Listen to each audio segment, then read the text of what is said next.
Tal, di ba ito yung plano mo sa FD mo dati? Bata pa tayo nun. Pangarap ko yung ganun. Pero hindi ako nag-ganun, no? Pang kotse, di ba? Sa car show, nakaangat yung ganun. So, good day mga boss. Andito na yung inaantay naming unit. Ito yung McLaren natin. Ilang taon na tong PPF? Siguro around 2020 yung PPF niya. And then, yun nga, nagkaroon na siya ng mga 12. So, meron silang mga 5 years na. So, yun ang pinagtataka namin kasi dahil baka nag-swirl marks, siguro ito yung mga old school talaga na PPF siguro, na may hina pa yung self-healing. Try natin i-polish. Polish natin. Tapos yung mga may mga sirang film, yun yung palitan natin. Palitan na lang. Para magmukhang bago. So, ganito yan. Pag dumarating yung unit dito sa shop, yung team namin is double check talaga. Nagdo-double checking kami ng unit para at least safe din kami kahit paano sa mga boss namin. Ito, katulad nito. I-check ko lang yung mga damage na PPF na. Nabutas na. PPF na naman yung damage. Mukhang di lang kaya dito mga boss. Mukhang di naman siya nakita.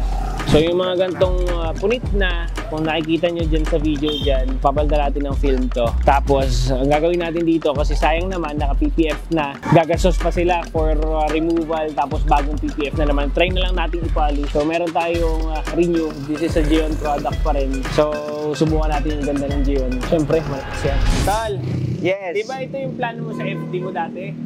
Pag ganun yung pinto? Season. Oo, di ba? Plano mo yun dati? Bata pa tayo nun. Di ba Kuya Len? Sinasabi niya yun. Pangarap ko yung ganun. Pero hindi ako nag-ganun, no? Pang kotse, di ba? Sa car show, nakaangat yung ganun.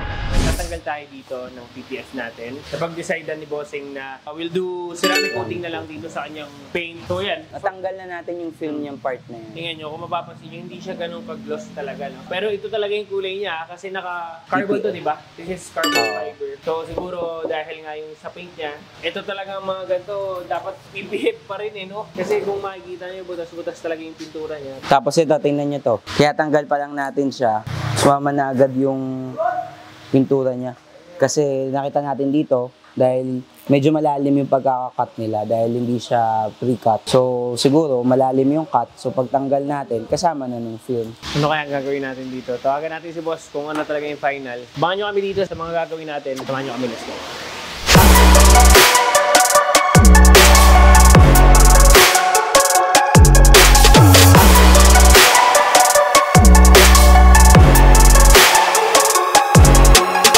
Yung swabe naman yan, tol. Napakaganda naman yan. So, ito na yung 3 steps mo using our Geon, pare ko. Ayos na yan, pare. Ito naman. Natanggal na natin yung mga swirl marks niya. Pero yung sample ng before. ayun yung before niya. Tapos ito yung tinest panel natin na wood. And ayan na yung gagawin namin sa buong unit niya. Sa buong body niya. Ano si paring kulot yung bahala sa mga singit-singit niyan, sa mga loob-loob para kuminis.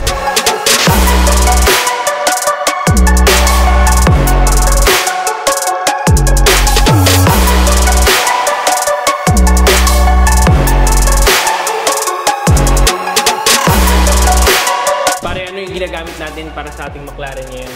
Ito ginagamit natin, bro, yung Pure Evo natin. Oh! So, mas higher to sa 1 Evo. Okay. Kasi itong kulay natin, makita mo, light color, mas may enhance yung deepness ng kulay niya pag ito ginamit natin Pure Evo. Extra gloss, tsaka extra shine. Medyo thick siya i-apply. Okay. Pero single layer coating. So, madali pa rin naman siya. So, totoo ba yung mga sinasabi nila na patong-patong daw yung ceramic coating? Pare, depende yung sa ceramic coating na ginagamit mo. Katulad nito, single layer ceramic siya, pero yung durability niya, yung glossness niya, yung hydrophobic niya, good na yun. Hindi siya kailangan mag-double layer ka or multiple layers. We are going to release this McLaren 720S. This is a 2020 model. And upon assessment, konting background lang dito sa McLaren na to. Dumating si Bossing dito sa shop, naka-PPF tong unit na to. And sabi ni Bossing is naka 5 years na rin to. So it's either due na rin yung film niya at kailangan ng palitan. And nag-decide si Bossing na we'll do ceramic coating dito. Gagamitan namin to ng Geon namin and pure yung gagamitin natin dito. Nag-repaint din tayo of some area dito kasi sumama din sa film niya. Ito yung kinakatakot ni Bossing sa film niya kaya talagang buti na lang agahan natin. So nagtuklap na yung dito pero no problem Bossing, nag-repaint tayo sa panel na to, sa spoiler na to. Ano ba inclusions ng ating ceramic? Siyempre, kaya pinipili ng mga kliyente dito dahil sa inclusions na binibigay natin sa ating ceramic coating. Andun na yung proper wash, wheel beacon, deck grinding, siyempre acid rain removal.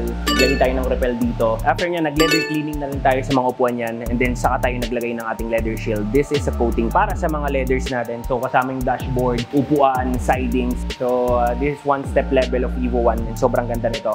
Rim coating. Kasama na rin natin dito. Nag-rim coating na rin tayo dito. Dahil lang, maraming salamat. Antayin natin kung ano magiging reaction ni Boss. So dito na yung client natin, Boss L. Kamusta Boss L?